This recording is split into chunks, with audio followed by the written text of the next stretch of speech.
that's kind of what it does. Opioids, we have opioid receptors in our brain. So when we are administered these substances, they attach to the receptors in the brain and kind of help soothe the nerve system.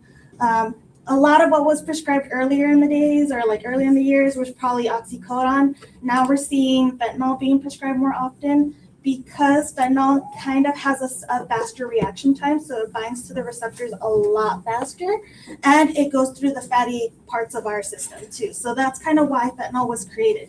They needed a prescription substance that was going to get to our system, our nerve systems, a lot faster. But because of that, we are seeing a lot more faster kinds of overdoses. The kinds of overdoses that we're seeing is a lot stronger. It's a lot harder to wake them up.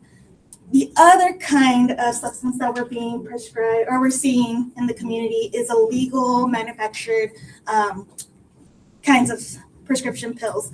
So we know that the cartels from across the border, they're doing a really good job of pushing fentanyl pills across the border. They're making them illegally with other kinds of substances. We're seeing that they're mixed with cocaine.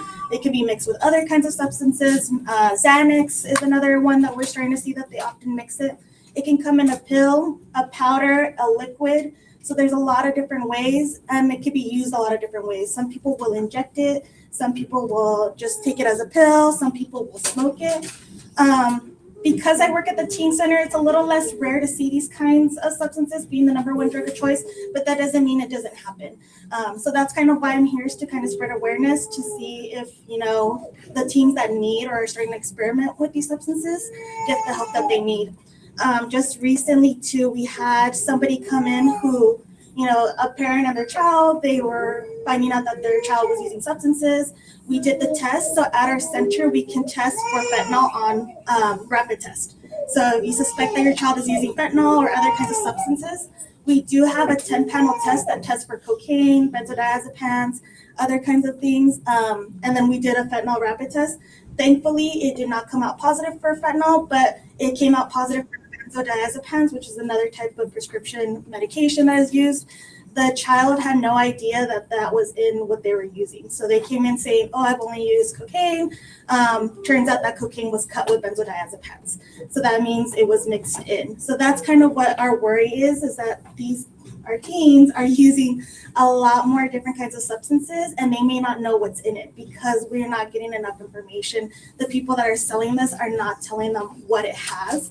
So we're kind of here to kind of bring that out. So kind of like what I mentioned, over 190 million opioid prescriptions were dispersed to American patients in 2017.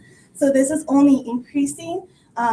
Obviously, we have pain. It does provide properties that is helpful, but now we're seeing a lot of the misuse from it. So that's kind of where we're getting a lot of these overdoses from. And I'll talk about what an overdose looks like in just a second. But they're becoming more and more popular as the years goes on. Fentanyl is currently the number one cause of death for ages 18 to 45. So it's a lot of age ranges. Most common ones that we're seeing too, or other different ones that we see, are methadone is another type of prescription pill, oxycodone, and hydrocodone, also known as Vicodin. A lot of these pills too will be labeled with certain numbers. Fentanyl is currently seen as a blue pill with the letters M30 on it as well. So we are starting to see that more on the market. So we are trying to get more and more resources and services for the clients that are using fentanyl. Like I said, our teen center, we see it every once in a while versus our adult centers, who that's probably their number one type of client that comes in through the center. So it's not just affecting our teens, it's affecting our loved ones, our older populations. A lot of our older populations, because they've undergone surgeries or they've had back pain, problems with their knees, things like that, they're getting prescribed these prescription medications. When they can no longer get these medications from the hospital or from a doctor, that's when they turn to the street side, the street drugs and the illicitly manufactured prescription medications. So just kind of like I mentioned, all the increase in overdoses are really, really skyrocketing, especially right after 2020. We know that COVID took a big hit with all of us in terms of our mental health, but we're seeing a lot more rise in them. Back in the early 2000s, we saw like the introduction of oxycodone. We saw a little bit of fentanyl, but fentanyl wasn't really a big player in the market yet. It wasn't until maybe the late 2000s when we saw it really, really increase. So really fast, we know that morphine is a really big one, and heroin, who is another, it's also made from the poppy plant, another kind of opioid, but it's a street drug. It's starting to be a lot stronger than these two. So does anyone have any guesses how much stronger it is than heroin? Any guesses? 10 times. 3 times or 10 times. 10 times? Okay, any other numbers? No. So it's about 50 times stronger than heroin and 100 times stronger than morphine. So that's really, really high. So fentanyl is a really, really sedative. It's meant to relax you. It's meant to ease the pain, but it has a quick turnaround time. So it doesn't stay in the system for long periods of time. Again, when it is prescribed, it's usually prescribed for very short time periods. Doctors are prescribing it less to teenagers because of its addictive properties, but it takes a lot of it to really impact the system.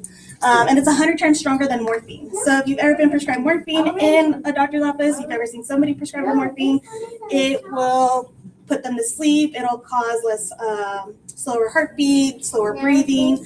So it is affecting it. The way that it's been manufactured, it makes it a lot stronger and it's a lot faster. So people feel the effects a lot rapidly. Kind of how I mentioned, it causes relaxation, euphoria, pain, drowsiness, and it can lead to other things like nausea, vomiting, respiratory depression, so slow breathing as well. With fentanyl that we're seeing is that a lot of our clients depend on fentanyl for really quick relief. And kind of where overdoses tend to happen. So let me see if I have the input. Oh no, I do not. Sorry. So for overdoses, kind of what happens is that if you were initially prescribed fentanyl or prescription medication in the hospital and you leave, your body gets used to it. Your body depends on it for that relief.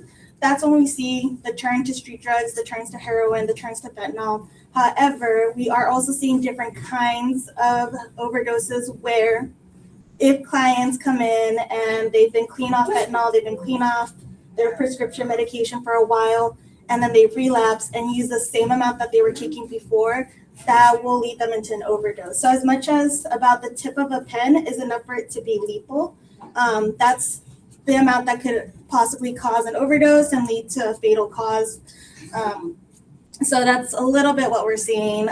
We're also seeing clients who, again, do not know what their things are cut with. So when I mean cut, it's like it's mixed with other substances as well. They think that they're taking 5 pills of fentanyl or 5 pills of Xanax, and it's actually mixed in with fentanyl.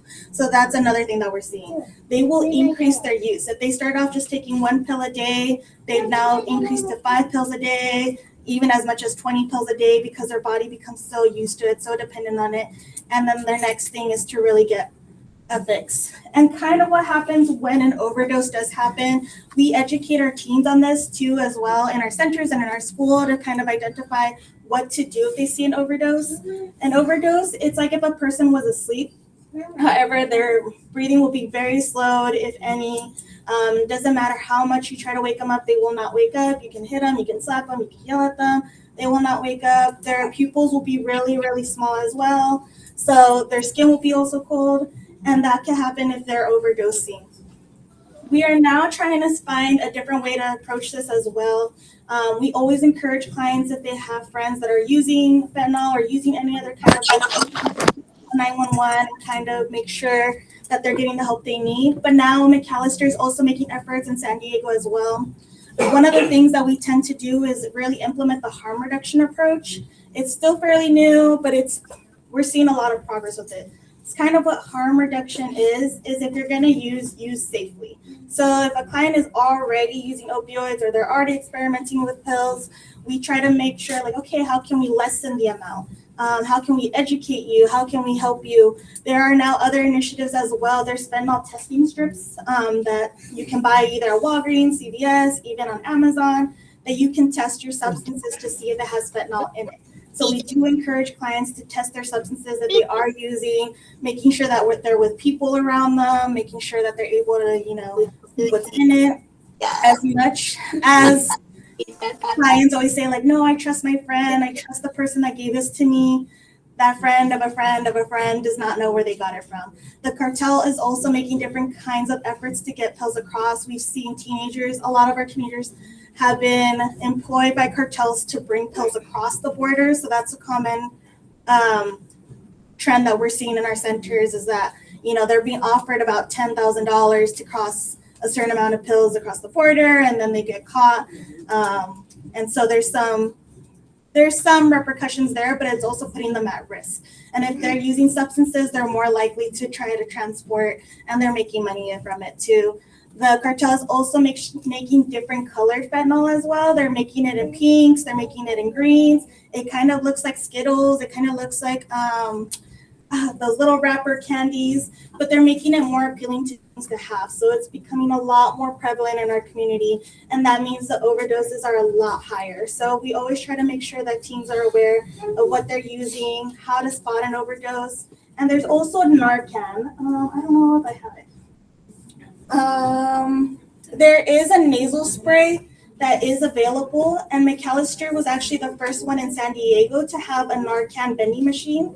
So what it is it reverses the overdose. Like I said, we have opioid receptors in our brain. So once fentanyl binds to that receptor in the brain, or whether it's oxycodone or Vicodin, this nasal spray will come in and try to block that receptor instantly. So that kind of what helps stop and reverse the effects of an overdose. And it is very, very effective. And at McAllister Center, the vending machine is free. So clients that use fentanyl or are using fentanyl or have friends that use fentanyl, even parents that are interested in having Narcan on hand for if your children is using, you can go to the McAllister Center, you scan a QR code, it teaches you how to administer Narcan, and then that way it can help reverse the effects. And then you can get up to 3 Narcan sprays in one visit. And so San Diego and McAllister was the first one to kind of really implement that as a part of our harm reduction approach. Again, once people start using, it no longer becomes a choice, it becomes a dependency. So we really, really try to advocate for our clients, really try to let them know, like, if you need help, if you need the services, we have those services for here. McAllister itself also offers a detox center. So if clients are just freshly getting off their drug of choice, they can go to that detox center for up to 2 weeks and receive that services. Unfortunately, it is for adults, but we're hoping that maybe with the teen centers, we can start doing a little bit more. But I'll talk about that in just a second. But yes, we are starting to see a lot more increase in overdoses. Narcan is a big resource. Fentanyl testing strips is a big resource. And we always tell our teens, again, if you're going to use any kind of substance, even marijuana, please inspect your substances. If you're going to use safely, use a little less. So we try to be ahead of that. I have a question. Yes. That nasal spray is only good for fentanyl, or is it good for, how do you know which opiate? You can use it if it's for all opioids. So it's an opioid receptor. There's actually, from the research for Narcan specifically, there's no side effects if you don't even know what kind of substance that they're So if using. you're not overdosing and you do it, nothing happens? Yeah, it'll be a little bit like uncomfortable because it is like a rapid, like it's similar to adrenaline.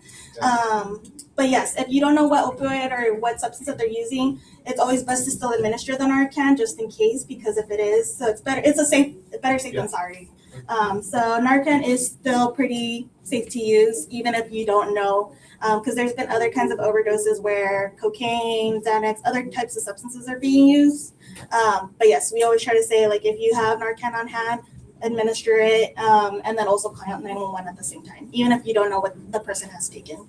So yeah. So the signs of an overdose, though, are typically, for opioids, it's typically cold skin, small pupils, very slow breathing, if any. Sometimes what happens too is it sounds like they're snoring, but they're actually kind of like choking on their tongue or choking on their breathing because their body's trying to wake them up. So it's their body's natural response to kind of try to wake the person up from an overdose. And some people kind of misconstrue that as like, oh, okay, they're just snoring, they're fine. Still check on them because it may not actually be them snoring. It's just their body's way of trying to get them up. So yeah, a lot of what we're doing is prevention. So these kinds of conversations with parents that we're trying to do more of. We're trying to inform the community of the substance use.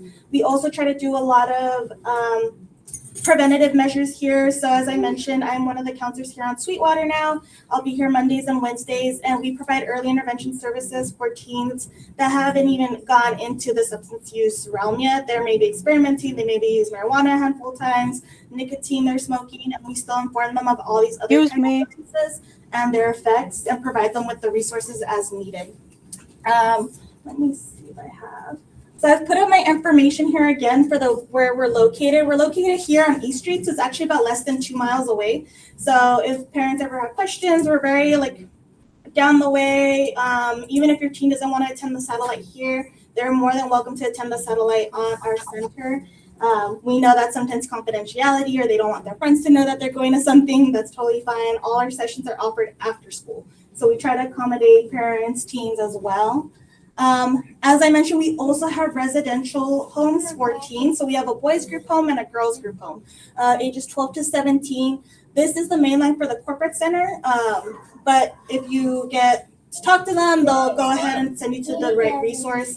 The 30-day short term, but up to 90 days can be there. So we've had clients there that have been using usually the stronger types of opioids. It could be fentanyl, Xanax, cocaine. They usually get sent first to the residential center, and then they'll get moved over to one of the outpatient centers.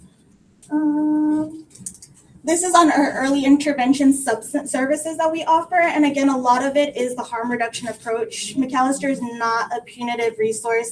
We do not punish our clients for using substances. We do not call the cops on them for using substances. So we try to take that alternative approach to help really guide them through the recovery.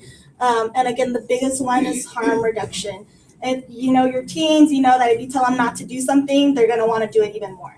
So that's kind of a lot what we're seeing as well. We try to get parents and families involved in our centers as well as much as possible and create a collaborative environment because it really does help. We see a lot of difference when parents are involved in treatment versus when they're not. So whenever we can have parents more involved, we do see a higher success rate in recovery. And then this is just for the eligibility. Anybody is eligible for our services. Even if you know a loved one that has or needs resources, you can always call us and we can refer you to the right center. So for our adult population, we have 26 programs. So that means there's so many programs that they go to. We have here in Chula Vista, we have one in El Cajon, we have one in downtown. We even have a recovery to bridge center. So those that are intoxicated, we're working with police enforcement. If they're intoxicated in the street or they're using, then we try to send them to that recovery center really fast. It's an overnight one where they can help get a little bit sober, help wake themselves up, and then as soon as they're ready to leave, we'll direct them to the right resource. So we try to really, really use an alternative approach versus incarceration because that's what we're seeing a lot more of, especially our teens that have been caught trafficking, our teens that are using fentanyl, that are using opioids. We try as much as possible on our end to really advocate for them and help them get provided with the appropriate resources. And then that's all I have for you all, unless anybody has questions on opioids, treatment services, fentanyl specifically. No.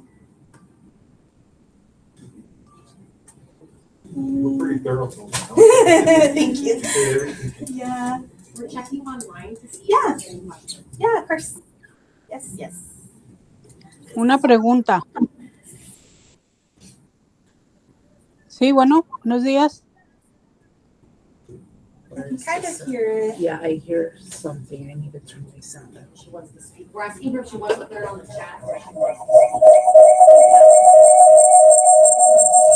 ¿No lo va a traducir en español? She's talking. If you want to turn your microphone on, because I can't, because I have my two laptops here. Turn on your sound and you can hear her also. Okay.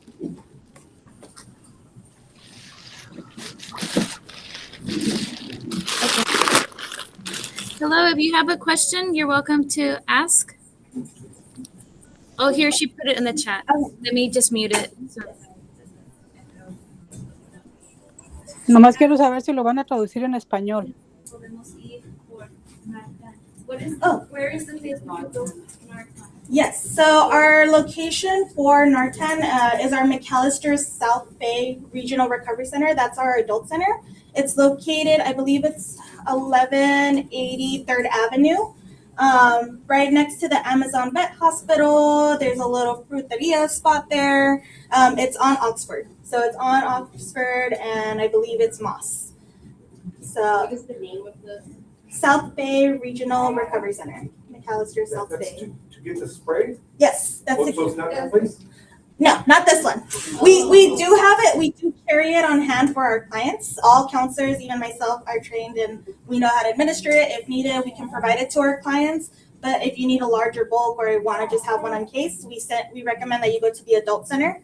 That's the McAllister South Bay Regional Recovery Center. Here's the sheet. Yeah, I know. Well, can you put it up this week? Because we thought it was gonna be that place. Oh no, it's gonna be another one. I'm so sorry. Third Avenue? Third Avenue. Yes, Third Avenue. Yes, Mr. Chair. Yes, I also wanted to add on that, because I was part of the fentanyl presentation before, and we were told that you can actually go to the fire station or call the local police department, and they can also refer you to where you can get some as well. Yeah.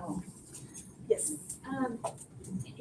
There's a parent asking for the presentation in Spanish, and so we did give them the interpretation Yeah. that there's translation, but I think they might be asking if For- it's possible for that to be in Spanish. Yes, I can ask our county court to see if there's a way that we can translate it, and then I can try to resend it back to you all. It'll probably be about a few days for it to get processed, but I can try to see if I can work something out to have that presentation in Spanish.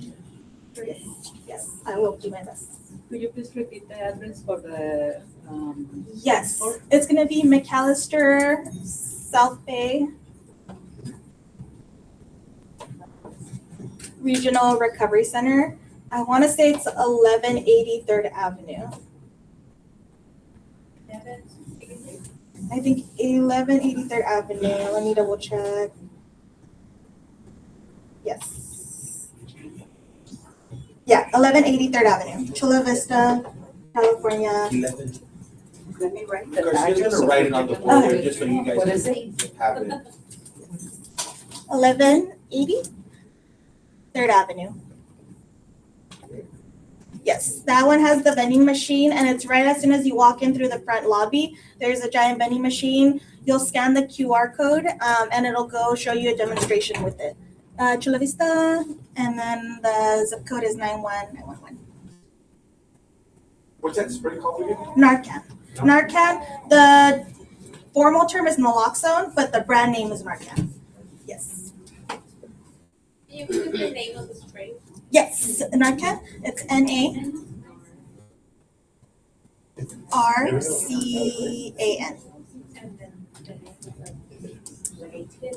Yes. The original. Yes. Yes.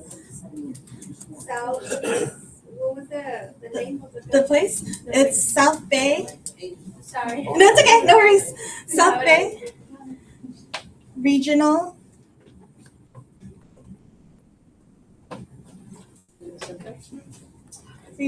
Recovery Center. And that's for our adult populations 18 and up. I highly recommend it if you have older family members or have somebody that maybe they don't only just do for opioid, fentanyl addiction, but they do other kinds of substance use dependencies. It could be alcohol, it could be marijuana, other kinds. I work with the staff there sometimes, and they do a really, really good job of directing you to the right place. Even in that adult center, they provide a lot more assistance with case management, so housing, employment, financial assistance. We do the same at our teen centers, but because it's for our teens, it's a little bit different. Yes. How about if they don't want The services. ¿No lo va a traducir en For español? teenagers, California has a very, very good voluntary law. If teenagers refuse services, we will not force them to stay. We can't, if they even run out of our center, we are legally not allowed to chase after them. We're not allowed to, tell them to stay. But that's kind of where we come in as counselors to try to build that rapport. I can say for my center and like myself, the first few sessions with the client are really focused on building relationship. We are non-judgmental. We are not punitive. We are not here to tell them what not to do. We're just here to help them and guide them through the right way. It's up to the client whether or not they want to stay. Typically they will want to stay. They'll want to continue and see like, okay, like, is this person, do I like this person? Do I like this place? But yes, if they're adamant about not staying for treatment, we cannot force them to stay. It's their legal right as a minor. Yeah. Yes, but we try to make it as friendly as possible. At our teen center, we have like a pool table, we have a PS5, we have videos that they can watch, we have like all the apps. We have a lot of resources for them that they can, find stuff to do with us. Even sometimes I'll sit down with a client, we'll make bracelets together, we'll color together, we'll find different activities for them to really engage in, because we know for them recovery looks a lot different than for our older population. So we will do our best on our end to try to create that relationship, create that environment that's safe for them. And a lot of the times we have clients that just want to stay there even when they're not in school. They'll come on random days and they're like, "Can I just hang out here?" I'm like, okay. So we try to really, really build that really safe and fun environment for them. So, but yes, it is voluntary, 100%. Minors have really, really good rights here in California. I have a question. Yes. Is that they would like to know if you share your business card or info? Yeah. Is it on this handout though? Not that one has our general number, but I have my card as well if anybody's interested. And then I have, What is your phone number? I can add it to the chat. yeah, it'll be 619 691 691 1045, and then my extension is 2009. And then I have my email on my card as well, which is just maya.bernal@mcallisterinc.org. inc.org. Yes. Yes. So the kids that do go there sometimes to hang out, or if they go to get help, are you required to ask for their parents' permission if they're underage? Yes. So when they come into our center, we have a long list of consents. Clients, if they do not want their parents to find out, they can receive services without a parent consent. It's their right by California, but we do ask for parental consent as well. We try to get a consent on hand so parents have access to drug test records, attendance, participation. The confidentiality law is very strict in California. So if a client tells me something very specific, and parent calls to ask, like, "Hey, did you mention this?" I am not allowed to say by California, not unless they are being harmed physically, sexually, being abused, or they plan to harm themselves or harm somebody else. So that's kind of where that gray area lands. And we are very transparent with our clients as well. We let them know this ahead of time, that certain things will be access to parents, but they're going to have a lot of confidentiality at hand. But this is also where for us, building relationships is very important, because if we know they are doing different substances or they're maybe experimenting, we try to build that relationship with them so that they feel comfortable in telling their parent. So trying to do as much advocate for themselves. I've had clients that initially didn't want to tell their parents that they were using, and then through our relationship, through that confidence building, he was able to voice his concerns and talk to his mom and talk more about the help that he needed. So we really, really try to build that relationship with them, but we are very transparent with them as well. It's like, and we'll even ask for permission. We'll always ask clients for permission. Can I share this with mom? Can I share this with dad? Can I share this with your teacher? What you're sharing with me. So, but confidentiality in California is a very, very strict for minors. Yeah. Yes. Can you repeat your number? Yes, 619. I can write it. 619. Thank you. 619 691 1045, and then my extension is 2009. And just so the parents know, we're also gonna post this information on our SUHi counseling webpage with your contact information, your email, and the questions that you guys have asked and questions that we've had in the past. We're leaving them there as well. Yeah. So you guys can always go back. Yes. And then we recently started working with Mr. Lara for their early intervention program or services here on campus. So Mr. Lara will be our main contact, and we're sending referrals over to us.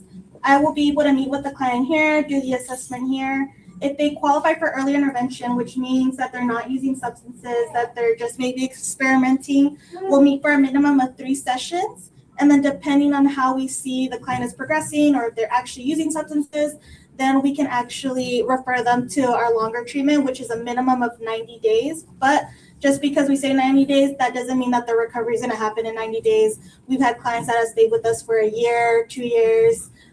So it really just depends on what they're using, how much they're using, and what resources they want as well. So it's all very individual. For our sessions here so far, they're going to be individual sessions, and then hopefully, or maybe one day, we'll expand to group sessions depending on how many clients we get referred. I do have a question on Yes. ICE. Yeah. But I think they might want to ask it. Aloud, so I'll go ahead and. Ms. Valencia, do you have a question for Mayra? Señora Valencia, ¿tiene una pregunta para Mayra? She's muted. She's muted. Si puede poner la voz alta, por favor.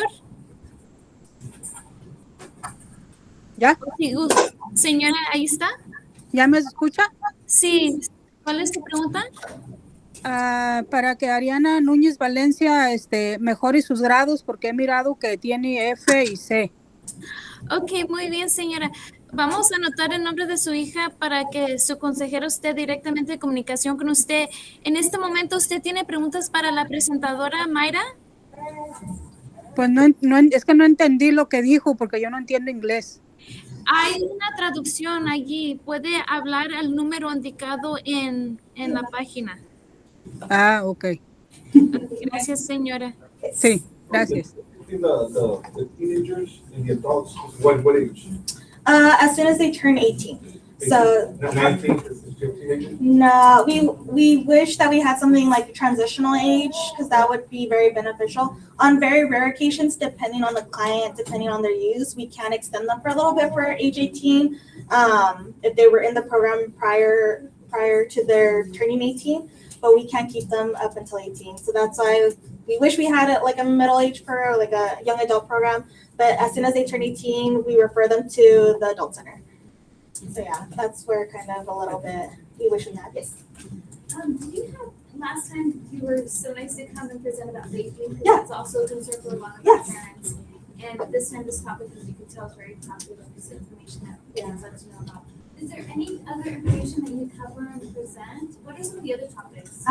We do marijuana, we do alcohol, and then that's typically our four main presentations. But if you ever request like a certain kind of presentation, or you realize like there's another substance that we can tackle, we'll create a presentation. We'll go ahead and create one, and then come back and present on it as well. So we're very open to all kinds of, even if they're interested in like harm reduction policies. We're trying to see other different kinds of necessary ones. Just because for teens it's a little bit different, but we're open to all kinds of substances as well. Yeah. So if there's a very specific one you guys want to request, I can come back and present on it. Is there another topic that, to your knowledge, is a really popular one that sometimes people request? I think marijuana is typically our most popular one. That one is a big one, especially with California and being one of its main producers. I'll just say a little fact or a little tidbit on marijuana. Back- Legal? Yeah, it is legal in California, but not legal at the federal level. So outside of California, anywhere else, it is illegal to kind of even carry or use marijuana. But our teenagers don't really see that or hear that. They don't understand what it means to be illegal at the federal level. But something I like to tell teenagers is like, even in the early 2000s, marijuana used to be about maybe no more than 10% potency. Ever since the cannabis industry came in, and now there's different kinds of substances.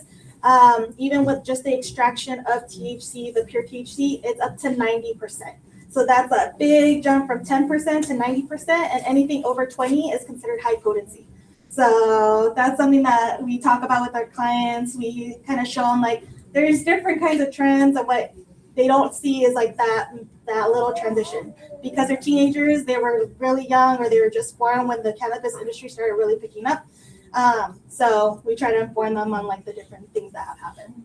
Yes. Thank you, Megan. We do have a parent that wanted to thank you so much for the information that you covered today and shared with them. It's really helpful. Ms. Guerra has a question. What is the info on the referral once they are adults? They have an 18-year-old student that's a senior. Mhm. So what would that referral process look like? very similar to ours. They're gonna, I could try finding the number for the adult center and providing them too, but even if they will need help from our end, they can always contact the teen center and we'll go ahead and let them know they're gonna need their Medi-Cal verification or just proof of low income status, social security number, card, photo ID, and that's mainly it. The adult center will schedule an intake as needed and then they can go ahead and go into the intake, and then from there, the assessment is a little bit different from the teens for the level of care, but then they'll be able to go ahead and assess the client for what level of care that they're needed. The schedule will be outpatient. The Third Avenue one is outpatient, so they'll schedule the classes as needed or the groups and individuals.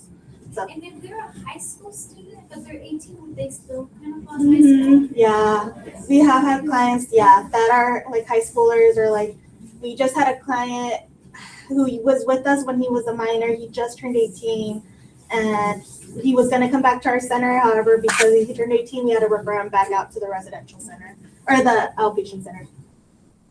So, yes. Question, do you guys do any presentations on social media? We do not, no. But we are every little bit, whenever I get more information from my clients, I try to put that into our presentations. There is one app that our clients are using, and I can't remember the name of it, but it's very similar to Snapchat or like Opera, where they can go ahead, log in, and they can see people that are selling vapes. They can see people that are selling marijuana, alcohol. They're selling different kinds of substances on there. So I'll try to get the name of that social media because that's becoming one of a bigger way to get illegal substances or illegal things. Yeah. If I could just ask the parents, seeing that Maida has more information on marijuana, would that be something that you would be interested in her coming back for our April chat to talk to you more about? Can I see a show of hands? And that would be great. So, awesome. Thank you so much. And I do want to point out for Sweetwater specifically, Sweetwater has actually had the highest number of turnouts for parent engagement at these coffee with the principals. I have been to middle schools. I have been to different high schools in San Diego. It's the Sweetwater district. Not to your chance. So Sweetwater is actually we always have the biggest turnout here, which I really appreciate. We really thank you because parents really make a difference in the recovery process. We see a lot different kinds of turnout. We see a lot different kinds of clients coming in and they get more support from their parents whenever they're engaged. So I really appreciate you all taking the time to be here, to listen, because it is an important resource. And so we're just happy to be partnered with Sweetwater. So Yeah. Yes. Out of curiosity. Yeah. What is the most popular age group that you get going to the teams? Yeah, I think this past year we saw the highest amount of 14 and 15-year-olds. So the 8th graders, 9th graders, we get a lot more of. We're seeing they typically start off with vaping, nicotine, tobacco, and then they go over to marijuana, and sometimes they'll go up into more higher kinds of substances. But that's really the age range that we see. For probation clients, they're typically around the 16 to 17 range.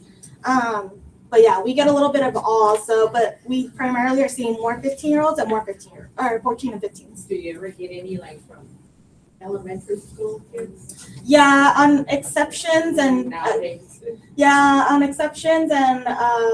Depending on their usage as well, we are seeing some 11-year-olds, 12-year-olds, 13-year-olds. So it really just depends. We do our best that we can to try to really do the early intervention part with them before they start getting more into higher substances. But we are seeing it depends on a lot of factors. It depends on their environment.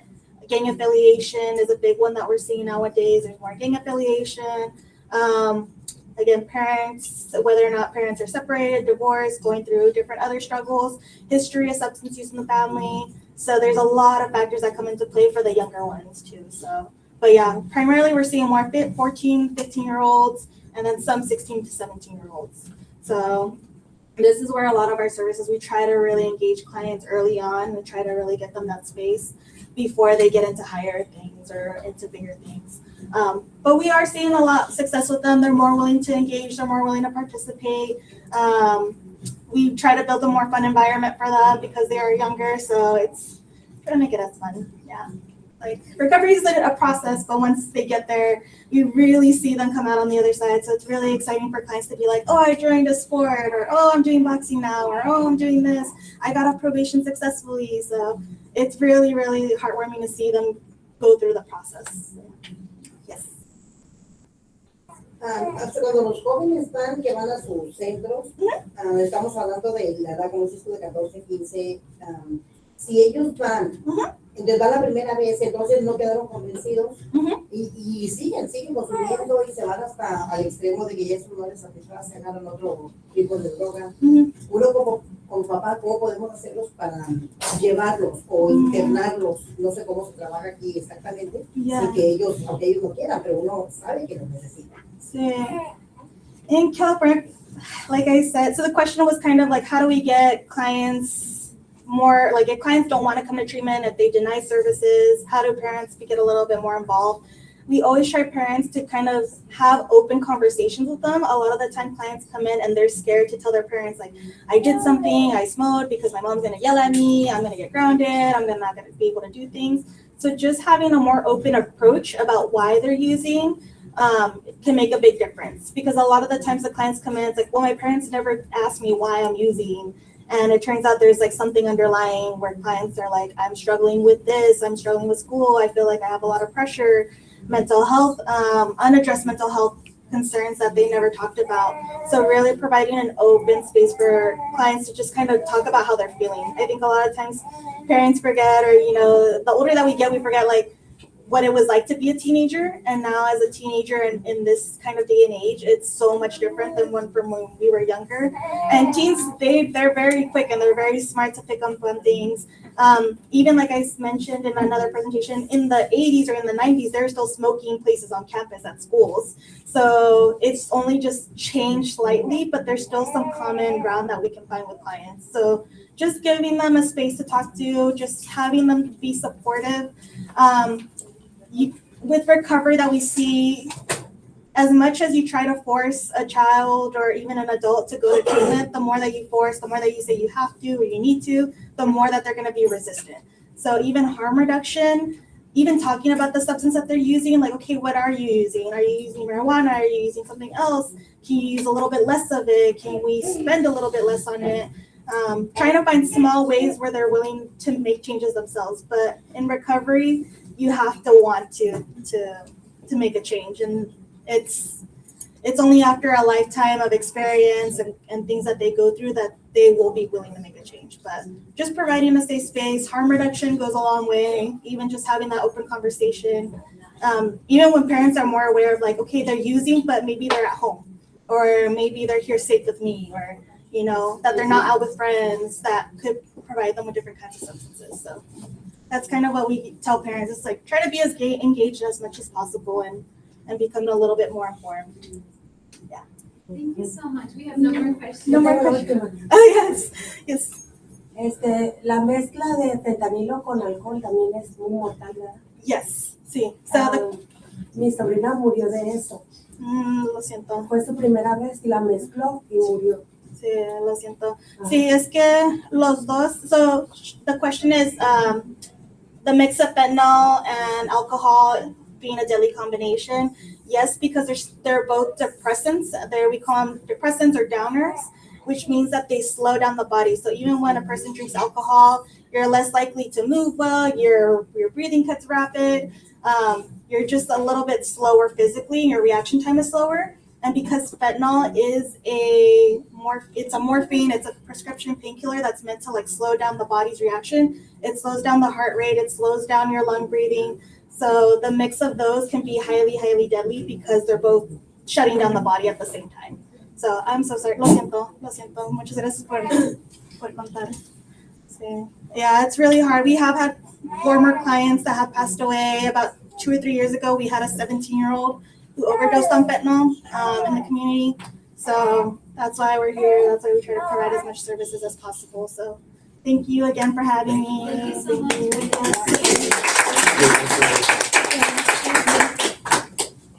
Okay. Great information. It's a lot of information, right? It's a lot of stuff to take in. It's something that we as parents and as educators and as adults, we hope that our children will never be in this situation, but it's a good resource to have if that time ever came, right? So we know there's a resource. We know there's McAllister, who is an agency that's willing to work with our students in the case that we do need that. Okay, so I'm gonna go over a few updates here from the counseling center. We're running a little long here. We're already 10:20, but I'm gonna go over some important things that are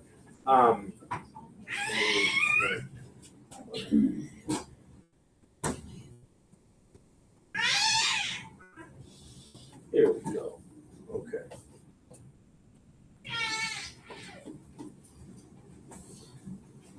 So as you know, there's always a lot going on at Sweetwater, and there's always a lot going on here in the counseling center. We just want to give you guys some updates here. As you know, we are a counseling center of 7 counselors. These are the counselors. We're all under our alpha. If you ever need to reach out to us, please be sure to reach out to us. Your students are able to reach out to us as well. We'll talk about our website in a second. In our website, you can go in there. All of this information is there. I don't expect you to memorize it right now, but if you go into our school website or if you go into our counseling website, the information is there for you so that you guys can get a hold of us at any time. Email is probably the best way to get a hold of us. If you do have access to email, that would probably be the fastest way to get a hold of us, or you can call us. Sometimes, as you know, we're always out of the office doing things like this. So if our phone is ringing, we're not there to answer it. So please reach out to us any way you can. We are here for you guys. So communication, right? And talking about communication, just know that as parents, you guys have access to us as your counselors, and you also have access to student information, such as grades, such as attendance.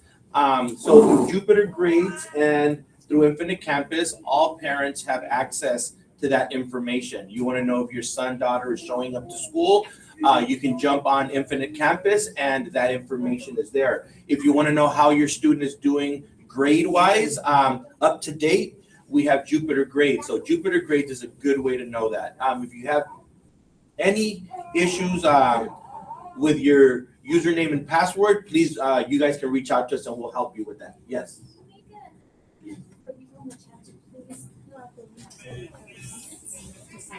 Yes. And for those of you that are joining us via chat, if you guys could please fill out the link for attendance. That way we know you were here with us this morning. And that link is there, right? That link is there for them. So all of you that are joining us via chat, you guys have a link available to you guys if you guys can fill that out for us. Thank you. Thank you.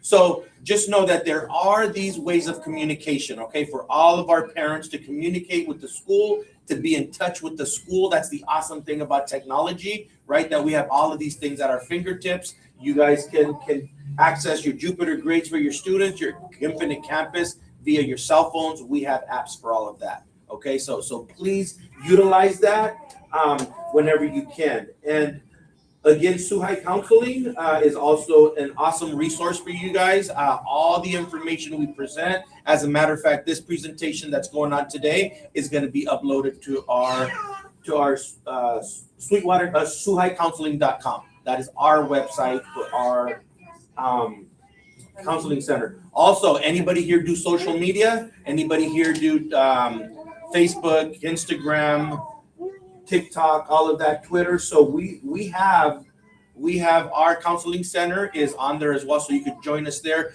Miss Luan Singh here to my right, she is the one that is in charge of all our social media, our websites. She does an awesome job of keeping those up to date. All the information that comes out of our department goes onto our social media channels, so you guys can go there with that. So of course, being school counselors, academic support is one of the main things that we do here as counselors, right? So we want to make sure that all of our students are where they're supposed to be, credit-wise, grade-wise. We want to make sure they're doing what they're supposed to be doing, because ultimately, that's why they're here, right? That's why they're here. So just know that currently in the area of academics, we are signing up for credit recovery. We have our credit recoveries ready to go. Actually, we're starting next Monday. I next Monday or Tuesday? Next Monday. Monday. We're gonna start next week. So credit recovery is ready to go. Credit recovery, as you know, is there for the students that have maybe fallen behind, received an F or a D in a class that is required for graduation. We want to believe that that doesn't happen, but it does. So that's what credit recovery is for. So students can sign up for that. That's starting next week. Ask your child if that's something that they need, if they're enrolled in that. If they have a question, again, have them come and talk to us. So credit recovery is important, just as summer school is important for those students that need to go to summer school, make up those credits during the summer. The other thing in the area of academics, yes. When is the days that they have to come on credit recovery? When are the days that they have to come for credit recovery? So credit recovery, I believe, yes, did you want to answer that, Ms. Johnson? Yes, I actually had a conversation with Ms. Marquez, our assistant principal in charge of credit recovery this morning. And that information will be going out tomorrow to the students. They will receive slips with the information. And the teacher will be also emailing them. The teacher where the class that they were assigned to will be emailing them by this weekend. Thank you. And it's not every day. If you're just kind of asking for just general, so it's not every day. It's usually 2 days a week that they come in after school for a little while. Some teachers ask for Saturdays, but that's why it's important, like Ms. Chavez-Caza said, let's wait for that information so we could have specific information, because sometimes it varies depending on the class that the student's going to take. Okay, that depends what days they're going to come.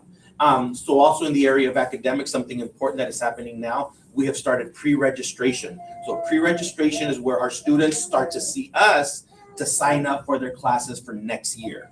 So students that are in the 9th grade are already picking their 10th grade classes. So that's an important time for all of our students, because that is where they can start to see and project what are the classes I'm going to take for next year. And really a time for students to really think about everything that they have to do, their grades, passing their classes, because, hey, I need to pass the classes this year in order to continue next year, right? So that's very important. So we already started pre-registration. Talk to your students about that. Hey, have you thought about what electives you're going to take next year? Are you taking any AP classes?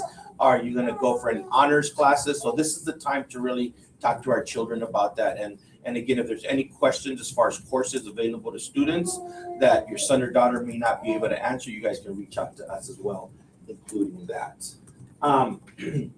So college and career is also an area we talk to all of our students about. That's big here at Sweetwater High School.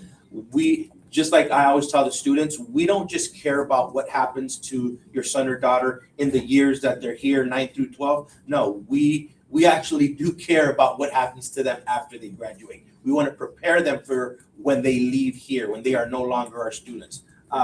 We want to make sure that they're prepared and they're thinking about a future career or something that they want to do after high school, whether it's go to four-year university, community college, get a job, get a vocational training, whatever it is that they want to do. We're here for them as counselors to be able to guide them in that direction. So that's something very important to us.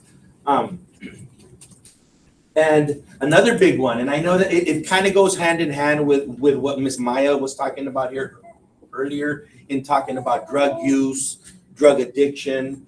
The truth is that a lot of that comes from the emotional state and the mental health of our students, right? Doesn't just happen to young people, happens to adults as well. But in talking about students, we are also here for our students when it comes to the social and emotional support. I know we always say, like, since COVID this way, kids have needed more social emotional support, but the truth is that it's been happening for a long time. It's been happening even before COVID. A lot of our students have been depressed. We see a lot of anxiety. We see a lot of stress, depression. So that's something we've been dealing with our students. Yes, from COVID this way, we have seen a little more. It has risen, and in those cases, that's where sometimes we see the drug use. We see the self-harm, kids trying to harm themselves. So as a counseling team, we are prepared and we're here to deal with our students, and we do it every day. We are dealing with students in those areas. So again, please talk to your students, know what's going on with your students, with your children, because the truth is a lot of times we talk to our students, and the first thing we ask them, does your mom or dad know what you're going through? And a lot of them say no. No, I'm scared to tell my mom, I'm scared to tell my dad. I don't want them to know that I'm depressed. I don't want them to know that I'm stressed. But the truth is, we do encourage that communication between parents and children. Okay, so that's something that's important. But we are here to help them in the area of social emotional. Nutrition breaks to shelter from the rain. Again, the new gym will be open for all students to. And again, this is just a little bit about what I talked about earlier. Just know that you guys can reach us. You guys can get all of our information via our social media outlets, and we have our SUHi counseling tab here as well. So that was just in a nutshell. I know we ran long with our presentation, but it was great. So we let Ms. Maya do her thing, because I believe that information she shared with you guys is very important. As far as us, that's just kind of a brief rundown of what we continue to do on a daily basis here as the Sweetwater counselors. Any questions? Is there anything else we want to throw out? Yeah, just as a reminder, if you do have your 12th grade students, not to forget about the CATA or the FAFSA. Yes. I know the federal application is having a couple little glitches, but we want to encourage students to continue to fill it out. In addition, for everyone, our first progress report of semester 2 will come out on February 23rd. So that will give you an indication on how they're doing these first 6 weeks of the semester.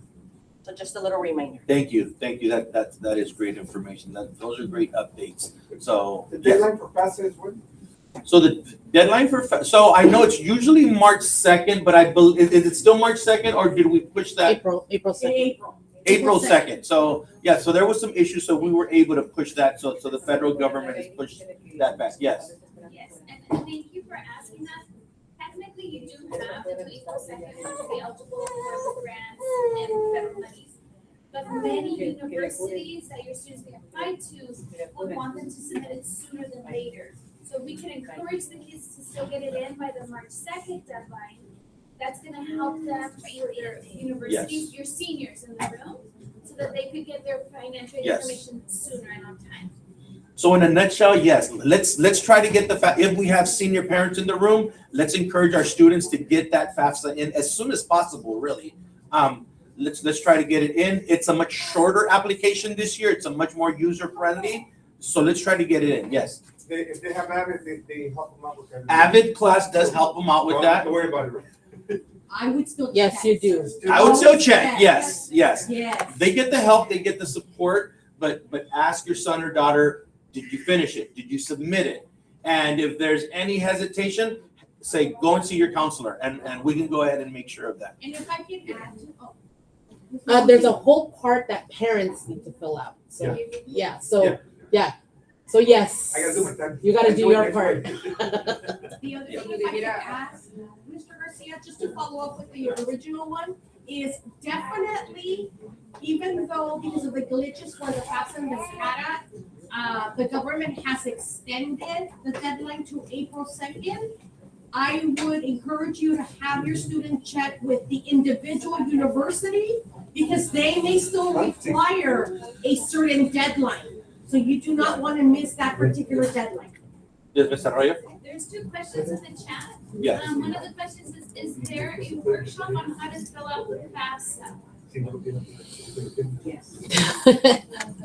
So we had one January 17th. That happened already, but if you need help with the FAFSA, all your counselors are available by appointment. Just give us a call, make an appointment with us. We're also available after school for assistance, and there is a Saturday session on the 24th of February here at school from 8 to 12 to help with your FAFSA also. And all that will be sent to you in your emails on your Money Monday messages. Which taxes you need for the FAFSA for this year? For this year, I think this year's is the 22, 23, right? So 22 taxes. Oh, 22, so it goes back, so 22, so it's your 22 taxes. So as long as you have your 22 taxes, those are the ones you use. I'm asking because on the 22, I didn't do my taxes, but she was under my daughter's taxes. that's been my questions for many months. Okay. That's why I'm here. So even if she was under your daughter's taxes, she would still have to be under a parent. She would still have to be under a parent, right? Yes. We're answering questions on the chat. Can you repeat the question? Okay, parent says she didn't do her taxes in 22, but in 22 she was under her daughter's, which would have been her sister, right? It would have been her sister. It would have been her sister's taxes. Ms. Luansi? Yes. When it comes to filling the FAFSA taxes and forms and all that stuff, really at the bare minimum, what you need is your social security number. And then that gets you into the FAFSA. And if you filed your taxes, the cool thing about the new FAFSA is it talks to the IRS. So you really don't need paper in front of you. It's just going to sync it all for you. So if you don't have your taxes, you're worried about forms, all that stuff, don't worry about that. Just kind of get into it and start it, because the FAFSA is very smart and it helps, it kind of guides you through the process. So at least go in there and get started. And then if it asks you, then worry about it, but at least get in there and get started, because it's really quick and simple now. Yeah. I have one more question. Yes. Since the students are doing the FAFSA and all that stuff, when they have completed, they get a confirmation, right? They do. They get a confirmation email and it tells them. I just want to make sure. Yes. Okay. Good. Yes, it does confirm. Is FAFSA money that they have to pay back? Or? FAFSA is just the application, the federal application that makes them eligible to receive free money. And after you use the free money, it could be free state money, it could be free federal money, and it also makes you eligible for student loans if you need them. But of course, we always tell students and families, you use the free money first, scholarships and free money first, and then if you're in the position where you still owe a little bit, you can use a student loan if you need to use a student loan. So yeah, the FAFSA is just an application that makes you eligible for a lot of financial aid, different types of financial aid. Yes, Ms. Arroyo. Another question on the chat is how they do community service and which programs are for seniors. And Ms. Malonzo did add some information on the chat. If you go to our SUHi counseling, Okay. that's more information, but if you wanted to speak in general about community service. Yes, so for seniors this year, they need 15 hours of community service. For our class of 2025, which would be next year, they go up to 30 hours of community service. And those are hours that need to be done for the most part in the community. A student is able to go out and look for his own place to do community service via a church, a community center, the public library, a local hospital. So students able to go out. I know a lot of our students go right here to Olivewood Gardens. I don't know if you guys know the big house with the gardens. I know a lot of our students go there and do their time there. They go to the art center down here at what used to be the old National City Library. Some of our students do it there. So students are able to go look for their community service, or if they really are just stuck and have no idea, on our website under the community service tab, there are some options there that some ideas where a student can see and go and do it there. Yes. How do they submit the hours? So there is a form. There's a very specific form that students have access to. One, I believe we have them here at the front office, and two, they can go on our website. Again, I'm telling you, our website is awesome. They can go on our website and they can download it from there. But it's a form. What I always tell students is this: make sure that your community service is approved before they do it.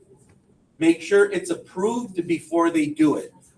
Means they got to take that form, they write down where they're going to do it, and they got to take it to their history teacher or economics government teacher and get it approved.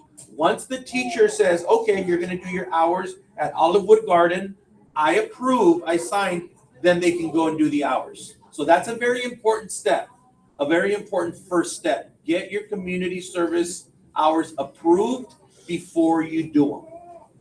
Okay. Yes. Just the 12th graders need hours or the other kids? Everybody needs, so it's 30 hours with the exception of this year. This year only needs 15, but after this year, it'll be 30 hours. They need 15 or 30 hours the day they graduate.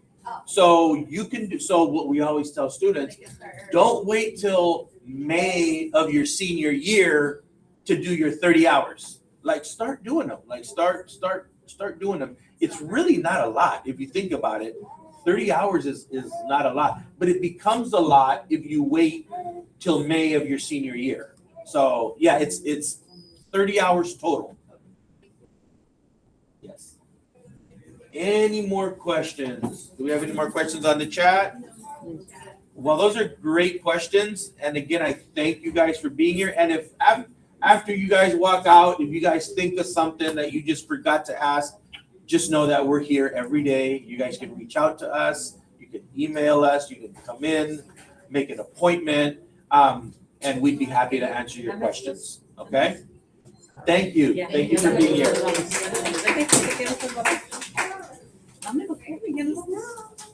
No, ahorita te lo doy en el carro, ¿ok?